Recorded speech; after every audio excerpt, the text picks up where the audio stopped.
उपसभापति महोदय, भारत सरकार ने हमारे महान पड़ोसी चीन को एक सांस्कृतिक शिष्टमंडल भेजा है। वह शिष्टमंडल भारतीयों का चीन के लोगों के प्रति अभिनंदन और सद्भावना लेकर गया है। चीन की सरकार और चीन के लोगों ने उसका जो हार्दिक स्वागत किया है, उसके लिए मैं कृतज्ञता प्रकट करता हूँ। मुझे दुख है कि दक्षिण अफ्रीका की सरकार की जातीय नीति अभी भी जारी है और उसके कारण गंभीर परिस्थिति पैदा हुई है। भारतीय इस नीति से बहुत चिंतित हैं, क्योंकि भारतीय उद्भव के अनेक लोग दक्षिण अफ्रीका में रहते हैं, किंतु यह प्रश्न जब केवल दक्षिणी अफ्रीका के हिंदुस्तानियों का ही प्रश्न नहीं रह गया है, बल्कि उसका महत्व कहीं अधिक बड़ा और विस्तृत हो गया है। यह जातिगत आधिपत्य और जातिगत असहिष्णुता का प्रश्न है।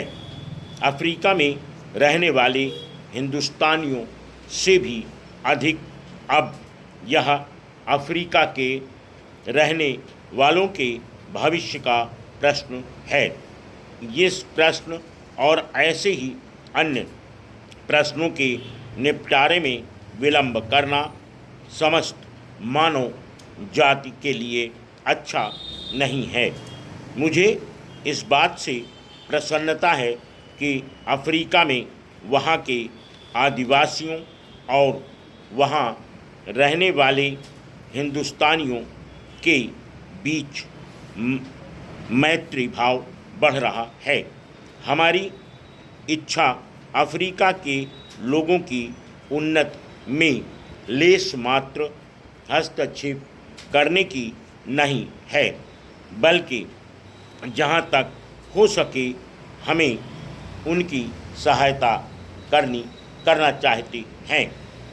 मुझे यह भी खेद है कि श्रीलंका में बहुत दिनों से रहने वाले अनेक भारतीय मत देने के अधिकार से वंचित कर दिए गए हैं।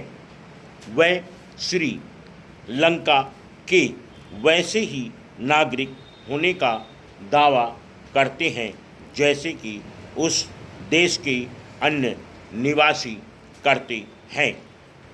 श्रीलंका के साथ हमारा संबंध सहस्त्रों वर्षों से रहता आया है और हमारे संबंध अत्यंत मैत्रीपूर्ण रहे हैं। हमने श्रीलंका की स्वतंत्रता का स्वागत किया था और हम यह आशा करते थे कि उसके लोग स्वतंत्र जाति के रूप में हर प्रकार की प्रगति करेंगे, पर वहाँ के नागरिकों की एक बड़ी संख्या को उनके अपने नैसर्गिक स्वत्वों से वंचित कर देने से सच्ची प्रगति नहीं हो सकती। उससे तो बहुतेरे जटिल प्रश्न और उलझने ही पैदा हो सकती हैं, जैसे कि हो भी गई हैं। पिछले अनेक वर्षों से हमारे यहाँ खाद्य पदार्थों की कमी रही है और अन्य बड़ी मात्रा में बाहर से लाना पड़ता है। इस काम में संयुक्त राज्य अमेरिका से हमें बड़ी सहायता मिलती है और उस महान देश हमने जो उदारतापूर्ण सहायता की है उसके लिए हम कृतज्ञ हैं। हाल के इतिहास में आज पहल चावल को छोड़कर और सब अन्यों का हमारे पास बड़ा भंडार है।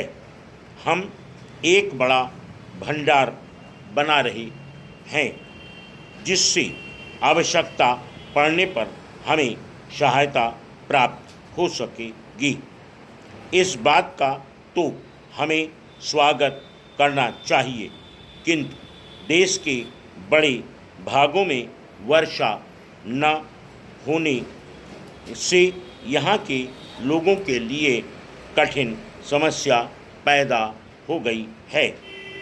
लगातार 5 सालों तक रायलसीमा में अनावृष्टि का कष्ट सहना पड़ा है और वहाँ आज पानी की आवश्यकता है। Full stop.